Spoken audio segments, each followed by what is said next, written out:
Hello student, तो हम आज स्टार्ट करते हैं लाइट इमिटिंग डायोड। ये टॉपिक बहुत ही ज़्यादा इम्पॉर्टेंट है। इस टॉपिक में कंफ्यूजन अक्सर स्टूडेंट क्रिएट कर लेते हैं।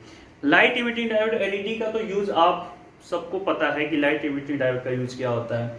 इसका यूज़ अगर आप देखेंगे तो अपने टीवी अगर आप ऑन करते हैं तो उसके लिए आपके हाथ में एक रिमोट होता है, तो वहाँ पर जो लगा होता है वो यही एलईडी होती है। और कैसे बनाई जाती है उस एलईडी के बारे में भी बात हम कर लेंगे, ठीक है। फिर आप प्लस देखे होंगे कैलकुलेटर यूज किए होंगे या और भी जगहों पर यूज किए होंगे। कैलकुलेटर की तो बात छोड़िए, पर और भी जगहों पर आप देखोगे नंबरिंग के लिए जो होता है ना, वो एलईडी का यूज कर लेते हैं 1 2 3 4 बनाने के लिए। आप देखें 1 कैसे बनाते हैं, फिर 2 कैसे बनाते हैं। ऐसे कोई घड़ी वगैरह आप देखे होंगे तो उसमें पाए होंगे, ठीक है। 2 को किस तरह से बनाते हैं, ऐसे 2 बनाते हैं, ऐसे 3 आप बनाते हैं। किसी वॉच में आप देखे होंगे एलईडी वहां पर कहीं कहीं यूज की जाती है एलईडी। तो ये 7 सेगमेंट एलईडी होती है, उसको हम किस तरह से यूज करते हैं, क्या करते हैं, उन पर भी हम बातें कर लेंगे आज। और भी जगह जगह पर जो है एलईडी का यूज किया जाता है। आप बहुत सारे पावर सिस्टम में देखेंगे जहाँ पर एलईडी जल रही होती हैं।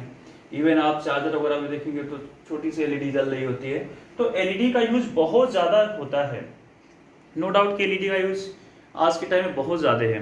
तो ये एक बहुत ही इंपॉर्टेंट है और इसकी एक एक पॉइंट को आपको अच्छी तरह से अंडरस्टैंड कर लेना है। तो चलिए स्टार्ट करते हैं। देखिए छोटी सी बातों को स्टार्ट कर लेते हैं। जैसे हमारे पास एक एटम है, तो एटम में प्रोटॉन प्लस न्यूट्रॉन होता है। चीज़ों को हम यहीं से स्टार्ट करेंगे और बहुत अच्छे से 1 बाय 1 स्टेप में चलेंगे, ठीक है। तो प्रोटॉन प्लस न्यूट्रॉन है और ये आपका फर्स्ट ऑर्बिट है, ये सेकेंड ऑर्बिट है, ये थर्ड ऑर्बिट है। मैं जस्ट ऐसे एक्सप्लेन करने के लिए आपको चीज़ों को पहले मैं बता रहा हूँ। तो फर्स्ट ऑर्बिट के पास जो इलेक्ट्रॉन होते हैं, इसके पास जो एनर्जी होती है उसको नाम हमने कर दिया E1। सेकेंड ऑर्बिट के पास जो एनर्जी होती है इलेक्ट्रॉन के पास उसको नाम हमने कर दिया E2। थर्ड के पास हमने जो कर दिया उसको नाम हमने कर दिया E3। ओके, एक जनरल आपके दिमाग में मैं कॉन्सेप्ट को डालूंगा पहले, फिर आपको एलईडी धीरे धीरे 1 बाय 1 स्टेप में क्लियर हो जाएगा। बहुत अच्छा क्लियर होने वाला है, ठीक है। मेरे साथ प्लीज बने रहिएगा आप। ओके, तो क्या होता है, सपोज कोई इलेक्ट्रॉन है और वो इसमें है, सेकेंड में है। तो किसी इलेक्ट्रॉन को सेकेंड से हम कहाँ लेके जा रहे हैं, थर्ड में लेके जा रहे हैं, थर्ड ऑर्बिट में लेके जा रहे हैं, ठीक है। तो हमने इसको कुछ एनर्जी दी होगी, बिना एनर्जी दिए तो ये जाएगा नहीं ऊपर। तो कुछ हमने इसको एनर्जी दे दी, ये एनर्जी को ऑब्जर्व करके ये एक्साइटेड हो गया और ये चला गया हायर स्टेट में, ठीक है। इसके पास E3 के पास सबसे ज्यादा एनर्जी होती है। जो जितने आउटर ऑर्बिट में होता है इलेक्ट्रॉन के पास ज्यादा एनर्जी होती है, इसके पास कम होती है और सबसे कम होती है सबसे नीचे वाले के पास। तो अब हमने कुछ एनर्जी दी और एक इलेक्ट्रॉन जो वो पहुंच गया ऊपर, ठीक है। अब वो जो इलेक्ट्रॉन क्या होता है, जब नीचे आता है, बैक वापस जब आता है, तो उस टाइम वो कुछ एनर्जी रेडिएट करता है। जब वो कुछ नीचे आता है तो वो क्या करता है, एनर्जी को रेडिएट करता है। तो ऐसा क्यों होता है, एनर्जी जो रेडिएट होती है, ध्यान से समझिए पहले कितनी एनर्जी रेडिएट करता है वो उसको पहले अंडरस्टैंड कर लेते हैं। डेल ई डिफरेंस, जितना डिफरेंस है उतनी ही एनर्जी रेडिएट करेगा। सपोज यहाँ पर हम कुछ भी लिख लेते हैं, चलो अंडरस्टैंड करने के लिए जस्ट मैं लिख रहा हूँ यहाँ पर। जैसे 4 हमने इलेक्ट्रॉन वोल्ट लिख लिया, एक इलेक्ट्रॉन के पास है। यहाँ पर हमने लिख लेते हैं चलो 2 इलेक्ट्रॉन वोल्ट है, जस्ट अंडरस्टैंड करने के लिए, ठीक है ना। तो अब क्या होगा कि कितनी एनर्जी ये रिलीज करेगी। तो यहाँ पर आप समझ सकते हैं कि E3 था, यहाँ पर माफ कीजिए मैं E3 लिख देता हूँ, यहाँ पर E2 लिख देता हूँ। आपको मैं जस्ट कॉन्सेप्ट को पहले बिल्ड कर रहा हूँ, फिर 1 बाय 1 स्टेप में आपको सारी बातें मैं क्लियर करूंगा। तो यहाँ पर क्या होगा, 4 इलेक्ट्रॉन वोल्ट और ये -2 इलेक्ट्रॉन वोल्ट आप कर सकते हैं। तो देखिए इसका डिफरेंस कितना आ रहा है, 2 इलेक्ट्रॉन वोल्ट। तो 2 इलेक्ट्रॉन वोल्ट की एनर्जी यहाँ पर वो रेडिएट कर देती है। अब यही जो इलेक्ट्रॉन वोल्ट जो रेडिएट कर रही है, इसको हम और भी कुछ आगे लिखते हैं। और वो क्या लिखते हैं, कैसे लिखते हैं, तो उसको हम लिखते हैं HF। अब एक नया टर्म आपको दिख रहा होगा, H को हम बोलते हैं प्लांक कांस्टेंट और F आपकी फ्रीक्वेंसी है। F आपकी क्या है, फ्रीक्वेंसी है। तो जो एनर्जी जो ये रेडिएट कर रही है उसको हम इस तरह से अंडरस्टैंड करेंगे। चलिए अब आगे की स्टेप में क्लियर करते हैं चीजों को 1 बाय 1। आप थोड़ा सा प्लीज पेशेंस बना के रखिएगा, क्योंकि चीजें इतनी आसान नहीं होती हैं, कंफ्यूजन क्रिएट कर लेते हैं स्टूडेंट। इसीलिए मैं बहुत आराम से इस टॉपिक को मैं पढ़ाने वाला हूं आपको। ओके, कोई जल्दबाजी आप नहीं करेंगे। पहले लाइट को ही एक्सप्लेन कर लेते हैं। लाइट, तो लाइट कॉन्सिस्ट ओके, क्या कॉन्सिस्ट करता है? Discrete packets of energy is called photon. ध्यान से समझिए, लाइट के पास कुछ डिस्क्रीट पैकेट्स ऑफ एनर्जी होती हैं जिसको हम फोटॉन कहते हैं, ठीक है, जिसको हम क्या कहते हैं? फोटॉन कहते हैं। अब यहीं पर बातें होंगी, आगे की स्टोरी यहीं से हम कंटिन्यू कर लेंगे। तो यहां से अब बात को हम क्लियर करेंगे कि जब हम लाइट को दे रहे हैं तो एक फोटॉन एनर्जी के बारे में बात होगी जिसको हम ई बोलेंगे, और ई इक्वल फॉर्मूला आपका जो जनरेट होने वाला है वो HF, जो हमने देखा था अभी। तो आप यहाँ पर देख पा रहे हैं कि जो फोटॉन एनर्जी है, ई को हम जो बोल रहे हैं क्या बोल रहे हैं? Photon energy. मीन्स सभी बातें अब लाइट से होने वाली हैं। हम जो चैप्टर पढ़ रहे हैं लाइट, क्योंकि एलईडी करती क्या है आपको पता है कि जो इलेक्ट्रिकल फॉर्म ऑफ एनर्जी होती है उसको लाइट फॉर्म ऑफ एनर्जी में कन्वर्ट कर रही है। इलेक्ट्रिकल को लाइट में जस्ट कन्वर्ट कर रही है, यही तो कर रही है एलईडी। तो इसको हम बोलते हैं फोटॉन एनर्जी, ई को हम बोलते हैं फोटॉन एनर्जी। अगर यहाँ से कांस्टेंट को थोड़ा सा रिमूव करके अब चेक किया जाए तो देखिए डायरेक्टली ये किसके प्रोपोर्शनल है? फ्रीक्वेंसी के प्रोपोर्शनल है। मींस जैसे जैसे आप फोटॉन एनर्जी को इंक्रीज करेंगे, आपकी जो फ्रीक्वेंसी है वो क्या होने वाली है? इंक्रीज होने वाली है। तो ये दो बातें अभी अपने दिमाग में आप रखेंगे कि जैसे जैसे हम एनर्जी को इंक्रीज करेंगे हमारी फ्रीक्वेंसी इंक्रीज करेगी। चलिए अब आगे और भी चीजों को आगे कर लेते हैं चीजों को। अब मेरी बात को समझिएगा, अच्छी तरह से देखिएगा मैं क्या कहना चाहता हूँ आपको। देखिए हमारे पास जो नॉर्मल पीएन जंक्शन होता है, एलईडी कैसे बनती है? तो पीएन जंक्शन ही है, लेकिन नॉर्मल पीएन जंक्शन हम जो बना रहे थे वो बना रहे थे सिलिकॉन या जर्मेनियम का बना रहे थे, ठीक है। अब इन दोनों से एलईडी नहीं बन सकती, इसके पीछे का रीजन पहले समझ लेते हैं क्यों नहीं बन सकती है।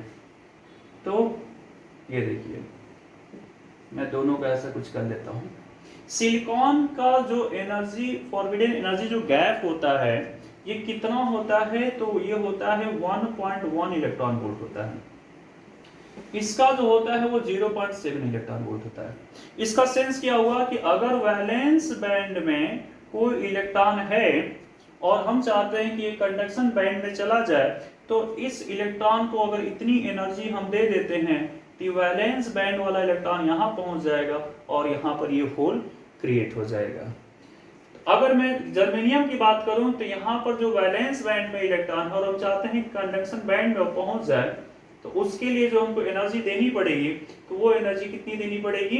वो एनर्जी 0.7 इलेक्ट्रॉन वोल्ट देनी होगी और ये पहुंच जाएगा आपका कंडक्शन बैंड में और यहाँ पर होल क्रिएट हो जाएगा। ये दो बातें होगी। पर अब हम जो बात करने जा रहे हैं, ये जो एनर्जी है 1.1 इलेक्ट्रॉन वोल्ट और 0.7 इलेक्ट्रॉन वोल्ट, ये लाइट के लिए कम एनर्जी है। विजिबल लाइट अगर हम चाहते हैं तो उसके लिए कम एनर्जी है। तो ये लाइट के केस में ना ही सिलिकॉन का यूज हो पाएगा और ना ही जर्मेनियम का यूज होगा। तो अब नेक्स्ट क्वेश्चन से राइज होने वाला है, तो किस चीज का यूज होने वाला है? तो अगर इसका हम यूज नहीं करेंगे तो किस चीज का यूज करेंगे? तो मैं आपको याद दिला देता हूं, गैलियम आर्सेनाइड, इसका यूज करेंगे और इसकी जो बातें हो रही है 1.424 इलेक्ट्रॉन वोल्ट होती है। ये जो आप देख रहे हैं कंडक्शन बैंड और वैलेंस बैंड के बीच का जो गैप है, एनर्जी गैप जो है, वो इसमें जो है गैलियम आर्सेनाइड में जो होता है वो 1.424 इलेक्ट्रॉन वोल्ट होता है। मींस आप चेक कर पा रहे हैं कि इसकी एनर्जी जो है हाई है। और भी अभी आपने फॉर्मूले में आपको चेक किया था, अगर एनर्जी हाई होगी तो फ्रीक्वेंसी क्या होने वाली है? हाई होने वाली है। विजिबल लाइट की जो वेवलेंथ होती है आपको पता है कि 380 नैनोमीटर से लेकर अप्रॉक्स 700 नैनोमीटर तक होती है। इसकी जो आएगी मैं आपको बता दूं, एक अप्रॉक्स जो होती है 870 नैनोमीटर होती है। इसकी जो वेवलेंथ होती है अप्रॉक्स कितनी होती है? 870 नैनोमीटर होती है। तो आप बोलेंगे सर ये तो हमें दिखाई नहीं देगा, इंफ्रारेड है, रेडिएशन ये रेडिएट करेगी, तो ये आपको लाइट नहीं दिखाई देगी। पर जो आप रिमोट यूज करते हैं उसमें इसी का यूज किया जाता है, गैलियम आर्सेनाइड का ही यूज किया जाता है। ये लाइट आपको दिखाई देने वाली नहीं है, ठीक है। चलिए और भी चीजों को अभी कंटिन्यू करेंगे। तो सिलिकॉन और जर्मेनियम का हम इसलिए यूज नहीं कर पा रहे हैं क्योंकि इसकी एनर्जी गैप जो है वो बहुत ही कम है, तो इसको हम यूज नहीं कर पाएंगे, क्योंकि हमें अगर लाइट को प्रोड्यूस करना है एनर्जी को बढ़ाना होगा जिससे हमारी फ्रीक्वेंसी बढ़ जाए, क्योंकि कम फ्रीक्वेंसी में हमको वो जो मिलना चाहिए था लाइट वो नहीं मिलेगी। अब देखिए और भी चीजों को हम आगे कर लेते हैं, क्या और भी बातें होने वाली है इसमें। तो गैलियम आर्सेनाइड की तो बातें हम कर ही रहे हैं, अब किस तरह से ये वर्क किस तरह से करता है ये देखिए। सपोज आपके पास ये P है और ये N है, इसका जो कनेक्शन होता है जैसे जीना डायोड में हमने बताया था कि वहां रिवर्स बेस में कनेक्शन होता है, पर इसका जो कनेक्शन होता है वो रिवर्स बेस में ना होकर कहां होता है, ये फॉरवर्ड बेस में ही कनेक्शन होगा। ओके, इसमें कोई प्रॉब्लम नहीं है, ये फॉरवर्ड बेस में ही कनेक्शन होगा। अब देखिए जब हम फॉरवर्ड बेस में कनेक्शन कर देंगे तो यहाँ पर आपको पता है कि यहाँ पर होल होते हैं, पी टाइप में क्या होते हैं, होल होते हैं, और एन में अगर हम बात करें तो एन में क्या होते हैं, तो एन में आपके इलेक्ट्रॉन्स होते हैं और इनके साथ में कुछ लगा होता है। ओके, माइनस माइनस माइनस, क्योंकि ट्राईवैलेंट एटम को यही शो कर रहा है। ये सभी बातें हम कर चुके हैं आपसे। ओके, तो अगर ये चीजें छूट भी रही तो आप टेंशन ना लें, क्योंकि थोड़ा जल्दी इसको पढ़ाने के मूड में हैं। चलिए आइए अब देखिए, चलिए इतनी बातें हो गई आपसे। तो यहाँ पर ये हो गया डिप्लीशन रीजन, ये होता है आपको पता है डिप्लीशन रीजन में क्या होता है, इलेक्ट्रॉन इधर का उठकर इधर चला गया है, तो यहाँ पर पॉजिटिव आयंस आ चुके होते हैं और यहाँ पर कौन सा आयन होते हैं, नेगेटिव आयंस होते हैं। आप कीजिएगा, ये नेगेटिव नहीं होता है, नेगेटिव आयन होते हैं। अब दूसरी जो बातें हो रही हैं कि जैसे ही हम बैटरी को कनेक्ट कर देते हैं, आपको पता है कि ढेर सारे नंबर ऑफ इलेक्ट्रॉन्स यहाँ जाएंगे और यही इलेक्ट्रॉन्स फिर ये वाले जो इलेक्ट्रॉन्स है इसको रिपेल करेगा, तो इलेक्ट्रॉन्स इसके पास चले जाएंगे, तो ये जो आयन्स है ये आयन धीरे धीरे फिनिश होने लग जाते हैं, ये जो होल्स है धीरे धीरे फिनिश होने लग जाते हैं। तो ये आयन्स और ये होल फिनिश जब हो जाते हैं तो डिप्लीशन धीरे धीरे कम होने लगता है और एट फाइनली क्या हो जाता है, फिनिश हो जाता है। तो यहाँ की बातें को अभी होल्ड कर लेते हैं, अब इसके बाद की बातों को स्टार्ट कर देते हैं। इसमें क्या होता है कि ये जो इलेक्ट्रॉन है ये उठकर होल के पास जाकर रिकम्बाइन हो जाता है। रिकम्बिनेशन प्रोसेस में क्या होता है, इलेक्ट्रॉन जो है कहाँ जाता है, होल के पास जाके मिल जाता है। अब यहाँ पर रुकिए जरा, ये देखिए हमारे पास ये रहा कंडक्शन बैंड और ये रहा वैलेंस बैंड। तो मैं ये बोल रहा हूं कि इलेक्ट्रॉन कहाँ होगा, इलेक्ट्रॉन आपके पास कंडक्शन बैंड में होगा और ये कहाँ होगा, होल कहाँ होगा, ये होगा वैलेंस बैंड में। ठीक है, तो डेफिनेटली इसके पास हाई एनर्जी होगी, इसके पास कैसी एनर्जी होगी, हायर एनर्जी होगी, और इसके पास कैसी एनर्जी होगी, तो लोअर एनर्जी होगी। तो ये उठकर जा रहा है और इसमें कंबाइन हो जा रहा है, इसमें वैलेंस बैंड में जो होल बैठा है उसमें जाकर ये कंबाइन हो जा रहा है, मिल जा रहा है। तो इस दौरान क्या होगा, क्या ये कुछ रिलीज करेगा, डेफिनेटली करेगा। तो ये दो चीजें रिलीज करता है, हीट प्लस लाइट, ये दो चीजों को रिलीज कर देता है, हीट प्लस लाइट। अब आपसे क्वेश्चन ये हो सकता है सर हम पीएन जंक्शन जब पढ़ रहे थे, जो सिलिकॉन हम पढ़ रहे थे, जर्मेनियम पढ़ रहे थे, क्या वहां पे कुछ रिलीज नहीं हो रहा था, क्या वहां भी तो कॉम्बिनेशन हो रहे थे। तो डेफिनेटली वहां भी हो रहा था, पर वहां सिर्फ और सिर्फ हीट हो रहा था, वहां पर लाइट नहीं आ रही थी। यहाँ पर लाइट आ रही है और लाइट के पीछे का रीजन ये है कि इसकी एनर्जी जो है वो क्या है, उसके कंपेयर में आप चेक करेंगे इसकी एनर्जी हाई है, तो हाई एनर्जी ही इसकी फ्रीक्वेंसी को हाई कर दे रहा है, और जब फ्रीक्वेंसी हाई हो रही है तब अब यहाँ पर जो इमिट हो, जो बाहर निकल रहा है, वो क्या निकल के आ रहा है, लाइट निकल के आ रहा है। अगर आप इसकी कंप्लीट एनालिसिस करना चाहते हैं, सर हम कंप्लीट एनालिसिस करना चाहते हैं, क्या कैसे है सर, तो ये देखें आप E का जो फॉर्मूला आप चेक कर पा रहे हैं HF है, ठीक है। अब यहाँ पर जो आपको फ्रीक्वेंसी नजर आ रही है, इस फ्रीक्वेंसी को भी अब आपको ब्रेक करना होगा। सी लेमडा के फॉर्म में जब आप इसको ब्रेक करेंगे, और सी की भी वैल्यू आपको पता है कितनी होती है, सी मींस लाइट की स्पीड की मैं बात कर रहा हूँ, सी की ये होती है 3×10⁸ मीटर पर सेकेंड, ठीक है। तो यहाँ पर जब आप रखेंगे तो वहां से लेमडा को आप कैलकुलेट कर सकते हैं, एच एक कांस्टेंट है तो इसकी भी वैल्यू होती है 1 इलेक्ट्रॉन। अगर एक इलेक्ट्रॉन की बात करेंगे तो उसकी भी हम एनर्जी में कन्वर्ट कर लेंगे, तो वहां से चाहे तो आप लेमडा कैलकुलेट कर सकते हैं। तो ये अंदर की बातें आपको पता चल जाएगी, क्या फ्रीक्वेंसी होनी चाहिए, ठीक है। तो उतने डेप्थ में हमें नहीं जाना है, मैं सिर्फ आपसे यही बोल रहा हूँ कि यहाँ पर जो है हाई एनर्जी की वजह से जो है जो हाई फ्रीक्वेंसी हो जाएगी, जिसकी वजह से यहाँ पर लाइट भी क्या हो रही है, इमिट हो रही है। तो यही आपका मेन कॉन्सेप्ट था, इसी को आपको अंडरस्टैंड कर लेना था, ठीक है। अब हम इसके एप्लीकेशन पर चलिए बात कर लेते हैं। एप्लीकेशंस आपको स्टार्टिंग में बताया था कि 7 सेगमेंट का हम यूज करते हैं। कैसे करते हैं 7 सेगमेंट का यूज, उसको आइए देख लेते हैं कि 7 सेगमेंट का यूज कैसे करते हैं। पर उससे पहले एक बात मैं आपको और क्लियर कर देना चाहता हूँ। देखिए यहाँ पर गैलियम आर्सेनाइड, ये जो है इंफ्रारेड, ओके, इंफ्रारेड रेडिएट करती है, ठीक है, रेडिएशंस निकालती है।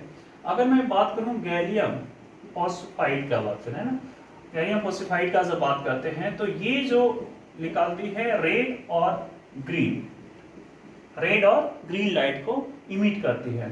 अगर मैं बात करूं गैलियम आर्सेनाइड फॉस्फाइड की बात अगर करूं तो ये जो लाइट को इमिट करती है रेड और येलो, ठीक है। अब बोलेंगे सर ब्लू लाइट भी होती है क्या? हाँ होती है, ओके। तो कुछ अलग केसेस जो उसके होते हैं ब्लू लाइट के लिए। तो अब आपने देख लिया कि किस तरह से ये जो है लाइट को यहाँ पर हम इमिट कर रहे हैं। तो उसके लिए जो यूज कर रहे थे, किसका हम यूज कर रहे थे, गैलियम आर्सेनाइड का यूज कर रहे थे, जो इंफ्रारेड रेडिएट कर रही थी, ओके। तो ये इसका रेडिएशन था। ये बातें आपको क्लियर हो चुकी है। चलिए अब इसके एप्लीकेशंस को देख लेते हैं, 1 बाय 1 स्टेप में एप्लीकेशन भी देख लेंगे, तो और भी आपको चीजें क्लियर हो जाएंगी। आइए एप्लीकेशन देख लेते हैं। तो एक तो ये है कि किसी भी चीज को डिटेक्ट करने के लिए, जैसे चार्जर वगैरह में हम यूज कर रहे हैं, एक 7 सेगमेंट में हम कैसे यूज करते हैं, ये देखिए यहाँ पर हमने डायोड यूज के लिए, ठीक है। ये 1 2 3 4 5 6 7, ये टोटल डायोड कितने हैं, 7 हैं। अब देखिए सपोज आपको 3 बनाना है, तो 3 कैसे बनाएंगे, इस वाले डायोड को ऑन करेंगे, इसको ऑन करेंगे, इसको ऑन करेंगे, इसको ऑन करेंगे, इसको ऑन करेंगे, देखिए कैसा बन जाएगा, ऑन करते ही 3 बन गया।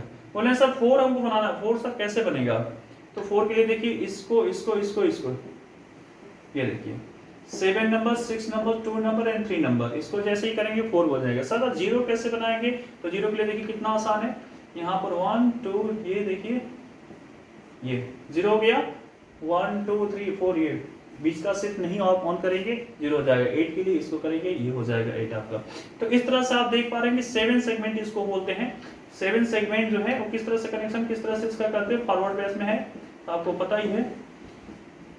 इसका जो हम कॉम्बिनेशन अंदर जो करते हैं वो एंटी क्लॉकवाइज कर लेते हैं, 1 2 3 4 5 6 और ये 7, ठीक है। सबके साथ एक रजिस्टर लगा लेंगे, हम सबके साथ रजिस्टर लगा लेंगे, फिर सबको हम ग्राउंड ऐसे कर देते हैं और इन सब का जो टर्मिनल है पॉजिटिव से कनेक्ट करते हैं, तभी तो फॉरवर्ड बेस होगा। चेक कीजिए, तो मान लीजिए 3 वोल्टेज हमने कर दिया। ये जो ऑपरेट होती है ये लगभग आपका 1.2 से 3 वोल्टेज 4 वोल्टेज तक ऑपरेट हो पाती है, ओके। अच्छा, रिवर्स बायस अगर इसमें आप कनेक्ट कर देंगे एलईडी में तो क्या होगा, तो वो बर्न होने के पूरे चांसेस है। क्यों बर्न हो जाते हैं, वहाँ पर ब्रेकडाउन वोल्टेज हो जाता है, वहाँ पर हाई करंट हो जाती है और वो बर्न हो जाता है। वो सभी बातें मैं पिछले क्लासेस में कर रखा हूँ। तो बर्न होने का जो होता है 5 से 10 वोल्ट पर एलईडी आपकी बर्न हो जाती है, ठीक है, अगर आपने रिवर्स बेस में कनेक्शन कर दिया। कौन सा बेस में कनेक्शन कर दिया, रिवर्स बेस में। तो आपको ध्यान रखना है कि जो भी एलईडी के कनेक्शन है वो हमेशा फॉरवर्ड बेस में ही रखना है। और ये 1.2 से 3 वोल्ट या 4 वोल्टेज, यही वोल्टेज इसका बहुत ही कम वोल्टेज में ही ऑपरेट होती है। दूसरी बात की बहुत लॉन्ग लाइफ है, लगभग 20 ईयर्स तक ये आपकी चलती है, ठीक है। और भी कई जगह यूज होती है लाइटें। फोटो डायोड में जब बताऊंगा तभी इसका मैं आपको बता दूंगा कि फोटो डायोड में भी इसका, जैसे हम लोग क्या करते हैं कहीं कहीं पर काउंटिंग के लिए इसका यूज कर लेते हैं, ठीक है ना, काउंटिंग के लिए। आप बोलेंगे सर काउंटिंग, कौन सा काउंटिंग, आज के टाइम में क्या है कि काउंटिंग के लिए इसका यूज कर लेते हैं। सपोज यहाँ पर कोई आइटम है और ये आइटम ऐसे चल रहा है ऑटोमेटिक, ठीक है, ऑटोमेटिक चल रहा है, तो हम क्या करते हैं पीछे की तरफ एक एलईडी लगा देते हैं और इस सामने जो है इसके फोटो डायोड लगा देते हैं। तो ये एलईडी चल रही है, फोटो डायोड है, तो बीच में जब कोई ऑब्जेक्ट आएगा डिस्टर्ब करेगा तो लाइट कट जाएगी, तो काउंटिंग 1 कर दिया। फिर दूसरी बात, फिर ये जब बॉक्स आएगा तो दूसरी बात काउंटिंग करेगा, 2 करेगा। तो काउंटिंग के लिए भी इसका यूज होता है, इसका बहुत जगह यूज होता है एलईडी का, ओके। तो प्लीज आप मुझे बताएंगे कमेंट करके मुझे सजेस्ट भी करेंगे कि आपको मेरा वीडियो कैसे लग रहे हैं और भी क्या क्या बदलाव आप मेरे वीडियो में चाहते हैं, उसको भी आप प्लीज़ कमेंट करके बताएं। और प्लीज़ मेरे वीडियो को शेयर करें, लाइक करें, सब्सक्राइब करें। Thank you all.